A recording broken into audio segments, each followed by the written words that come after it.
Safi, yuko poa. Sasa mwanangu wewe bwana, kuna kitu nataka nikuambie kabisa. Kitu gani? Maana mjomba wako huyo. Yaani kila siku wewe ukitoka yeye anakuja. Yaani ukitoka yeye anakuja. Kwa hiyo tunapishana. Yaani tunapishana. Mimi nikitoka yeye anakuja. Ndio. Anakuja hapa kama nani nikiwa mimi si. Ndio anakuja sasa anakuja kuulizia. Yaani wewe ukitoka pia kama nimemwona. Sio yeye. Mjomba huyo. Njoo. Mjomba upo mjomba. Njoo bana mjomba. Lazima nije ukamjomba.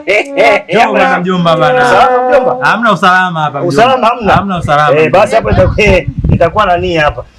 Sasa mjomba. Ngoja nikae mjomba. Mbona haraka mjomba? Sasa mjomba. Mimi hapa mke wangu ananiambia kwamba mimi nikitoka nikienda kazini, mimi na wewe tunapishana. Kwamba mimi natoka, wewe unakuja hapa, unakuja kufanya nini? Yaani wewe unatoka, mimi naingia. Hao unamfukuzia mke wangu. Sasa mjomba nimfukuzie kana kwa swala mjomba. Huyu binadamu yani huyu kama tutakwambiwa anaambiwa. Sio anafukuziwa mjomba. Ongea kitu cha msingi. Sasa wewe unakuja kufuata nini mimi nikiwa mimi si? Huyo mjomba umekuwa mota ndevu. Sawa mjomba. Lakini tambua pia hii ni kama bustani, mimi naitunza na namlea huyo mtoto. Unamwagilia. Sasa natambua wewe mjomba. Sasa inakuwa sasa mjomba nisema.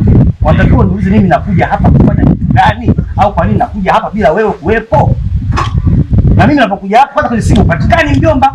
Namba ni kweli nimebadilisha. Sasa mimi ningejuaje? Mbona sasa mjomba usifayuke? Si watu wazima na ndevu hizi ndio mimi mwenyewe huyu. Yaani huyu utakuja mpata wewe, mimi nishampata. Nikampata nikasema huyu anamfaa mjomba wangu. Umeelewa vizuri? Shida nini?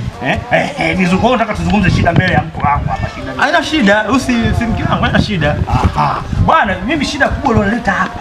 Ila tuseme kalaumiana mjomba. Shida kubwa iliyoleta hapa mimi tunapishana kwa sababu namba simu sikupati. Nikasema ngoja niende nyumbani kwa mjomba wangu nikampe taarifa. Sema tu mjomba. Hakika unatoa ruksa mjomba hii. Haina shida.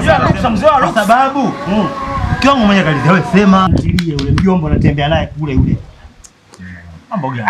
Mjomba sasa niseme mjomba. Yule mantilie mjomba ameasilika. Mjomba utanitafuta mjomba. Wewe suluhisha hili jambo.